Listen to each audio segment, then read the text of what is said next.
বসে আছেন আপনি ভুলে যান। আপনি ভুলে যায় সেটা ঠিক, ব্যাপারটা হচ্ছে কি করবো বলুন, ইতিহাস যদি বিকৃত হয়ে যায় এমন কিছু কমিউনিস্ট পার্টি স্বাধীনতার আন্দোলনে সর্বনাশ সর্বনাশ মাননীয় স্পিকার মহোদয়, সর্বনাশ প্লিজ প্লিজ আর না মাননীয় স্পিকার মহোদয়, এক মিনিট প্লিজ। আমি বলার যে কথাটা আপনি বললেন আর কি, যে কথাটা আপনি বললেন আমি বারবার ওনাকে বলছিলাম যে আপনি একটু কাইন্ডলি কথা বলেন। I am thankful to you. Thank you thank you thank you thank you. ওলা থেকে বিড়াল বেরিয়ে গেছে স্বাধীনতার সংগ্রামে আমরা প্লিজ। এবার অনেক আলোচনা বাকি আছে। মাননীয় মাননীয় মাননীয় সামল বাবু বলুন। বলবেন না, বলবেন না, এই জন্য এখন কি দরকার আছে কিছু? বলবেন না, বলবেন নাম দিয়েছে দাঁড়া, বলবেন না। অলমোস্ট অলরেডি অ্যামেন্ডেড হয়েছে যে এই টেবিল থেকে যদি কিছু বলার বলবেন শুধু বলে তারপরে মুখ্যমন্ত্রী রাইট টাইমে এসেছেন।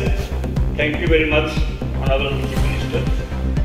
কাইন্ডলি ভারতের স্বাধীনতা সংগ্রামীদের সংগ্রামে আপনারা যে স্রোত থেকে এসেছেন একজন শহীদের নাম বলুন দেখে। একজন শহীদ নাম বলুন দেখে। শ্যামাপ্রসাদ মুখার্জি আগে, ডক্টর শ্যামাপ্রসাদ মুখার্জি পরে, আরে পরে, আরে 47-এর আগে, জনসংঘ হওয়ার আগে শ্যামাপ্রসাদ বাবুকে পরিষদের একজন শহীদের নাম বলেন দেখি আমাকে।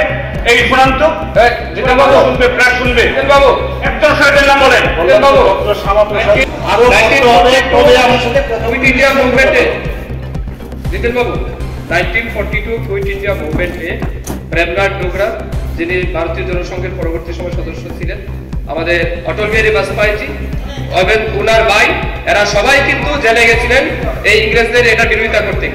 So don't forget it. of that procession was going on. আমি 100 গজ ধরেছিলাম, আমি ভিতরে ছিলাম না। That was the statement made by honorable Bharat Ratna Atal Bihari Vajpayee.